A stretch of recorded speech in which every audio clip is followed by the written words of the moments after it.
ఆ 11 స్థానాల పరిమితంలో ఏబి వెంకటేశ్వరరావు గారి పాత్ర ఎంత? తెలీదు. నేను ఫైట్ చేయడాన్ని ప్రజలు ఎలా చూశారో దాని నుంచి ఏమి చాలా మంది చెప్పడం అయితే మేము ఇన్స్పైర్ అయ్యాం సార్, మేము కూడా ధైర్యంగా నుంచున్నాము, మీ మీ మీ ధైర్యం చూసి మాకు కూడా ధైర్యం వచ్చింది అని చెప్పి చాలా మంది చెప్పారు నాకు. దానివల్ల ఎంతవరకు వాళ్ళు పొలిటికల్ డెసిషన్ మార్చుకున్నారో తెలియదు, కానీ ఇప్పుడు జగన్ అందరికీ కనిపించిందే కదా.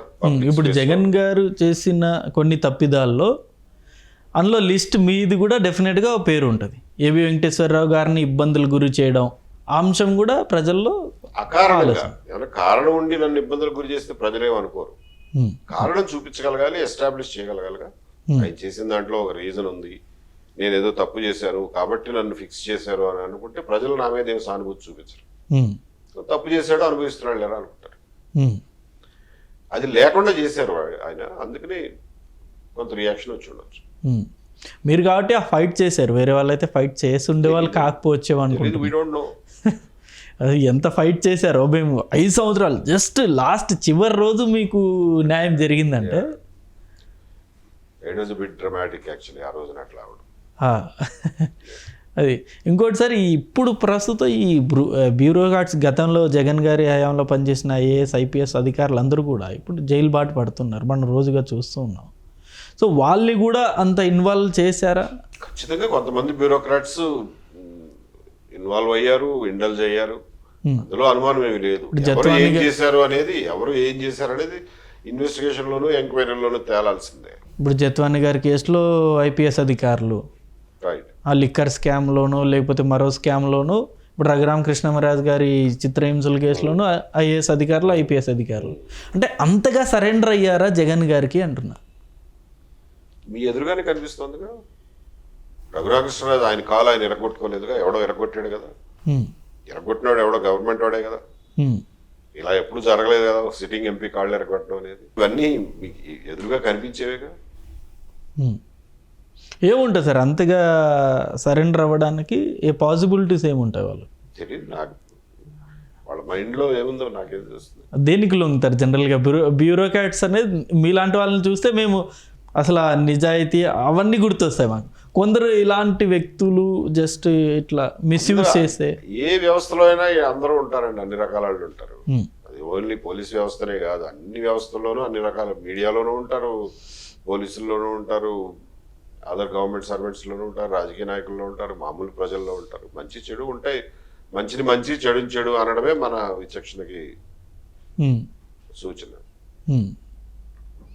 సో ఇప్పుడు ఫ్యూచర్ ప్లాన్ అయితే ప్రస్తుతాన్ని అన్ని కోణాలు ఆలోచిస్తున్నారు. పొలిటికల్ పార్టీయా లేకపోతే వేరే పార్టీలో జాయిన్ అవ్వడం? మోస్ట్లీ మొదటి కోణమే, రెండో కోణం అనేది కొత్త పార్టీ. అది ఏంటి ఎప్పుడు ఎలా అనేది ఇంతవరకు నాకేం ఐడియా లేదు, ఇప్పటివరకు ఏమి నిర్ణయాలు తీసుకోలేదు. బట్ బ్యూరోక్రాట్స్ కొత్త పార్టీ పెట్టడం అంటే రిస్క్ ఏమో కదా సార్? ఇప్పుడు ఆల్రెడీ చాలామంది ఎక్స్పెరిమెంట్లు చేశారు, కొందరు సక్సెస్ అయ్యారు, కొందరు ఇంకా స్టిల్ అనుకున్న స్థాయికి రీచ్ అవ్వలేదు, మనం చూస్తూనే ఉన్నాం. మరి మీరు కూడా సేమ్ అదే బాటలో వెళ్తే సక్సెస్ అవుతారా? మీడియా, డిజిటల్ మీడియా సక్సెస్ అవుతుందని పెట్టారా మీరు? చెప్పండి, ఎంతమంది ఫెయిల్ కాలా అందులో? అవును, but still you are there. అవును, ప్రయత్నం చేయడం మానవ లక్షణం. సక్సెస్ అవుతావా లేదా? దానికంటే ఈ రెండో పాయింట్ అనేది చాలా ఈజీ కదా అంటున్నా సార్.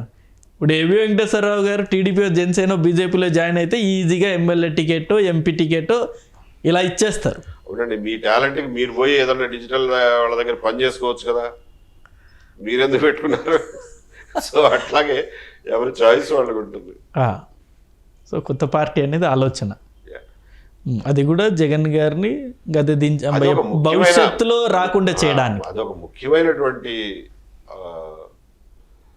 ఆబ్జెక్టివ్ అంతే తప్ప అది ఒక్కటే ఆబ్జెక్టివ్ అని నేను అన్నాను. అదొక cannot be so narrow. It's a broad based political initiative, అందులో ఇది మెయిన్ ఆబ్జెక్టివ్. ఇది జగన్ గారిని రానికూడదు. జనరల్ చాలా ఒక స్టేట్మెంట్ అయితే ఇప్పటికీ రీల్స్లో తిరుగుతూనే ఉంటాయి, మీరు అప్పుడు గతంలో చెప్పిన మాట. ఒక విధవ ముఖ్యమంత్రి స్థానానికి అసలు పనికిరాని విధవ గత 5 సంవత్సరాలు ముఖ్యమంత్రిగా కూర్చున్నారనే మాట. అట్లా అనలేదులేండి, అది నోట్లో నలిగి రకరకాల రూపాంతరం చెందుతుంది కానీ not exactly the same words, not even that intent, అది కూడా కాదు meaning. You go back and revisit that statement.